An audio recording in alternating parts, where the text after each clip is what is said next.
The law of attraction is the powerful law that acknowledges the vibrational frequencies of all things, physical and not. And by not, we mean things that you can't translate through your physical senses. You can't see it, hear it, smell it, taste it, touch it, but it's still there.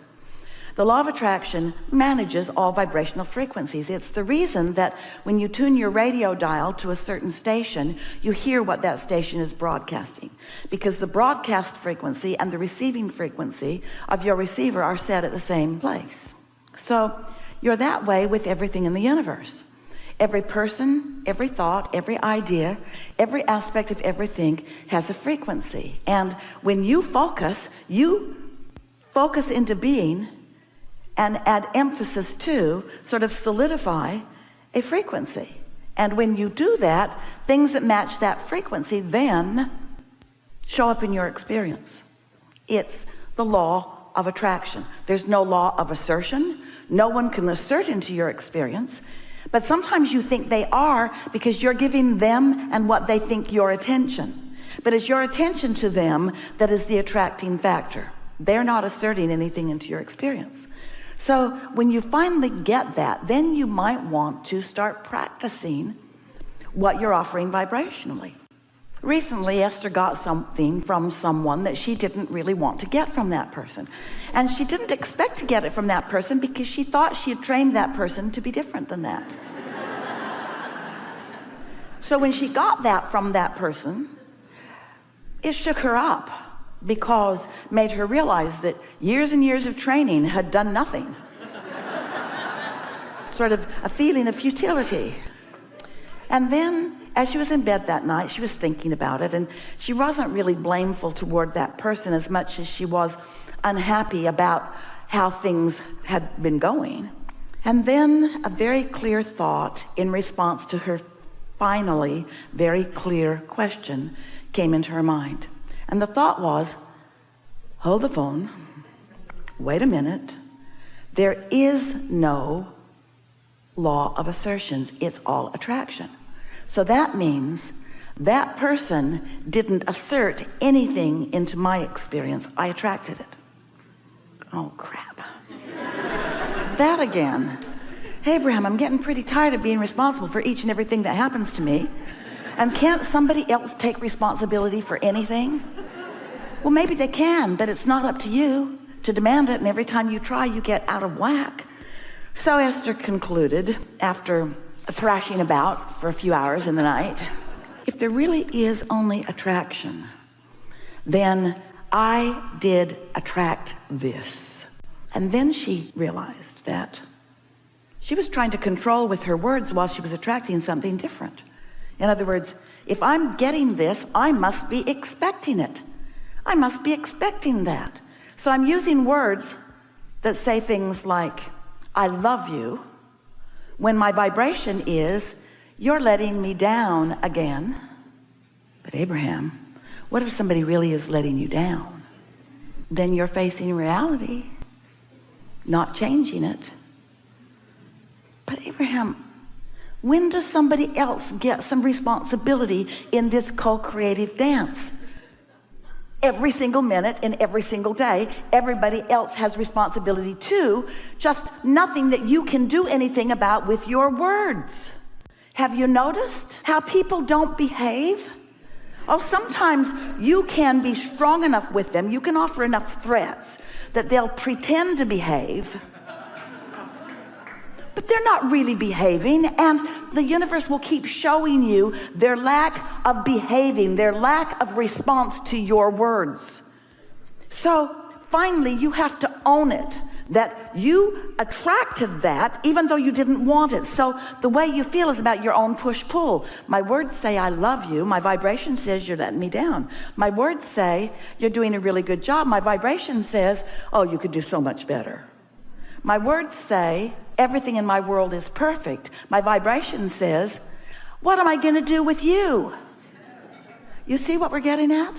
If there's anything that's wonky in your vibration, and there is, and it's okay. If there's anything that's wonky in your vibration, this is what we're wanting to say to you. It hasn't got anything to do with anybody else. What's wonky in your vibration is your own push-pull.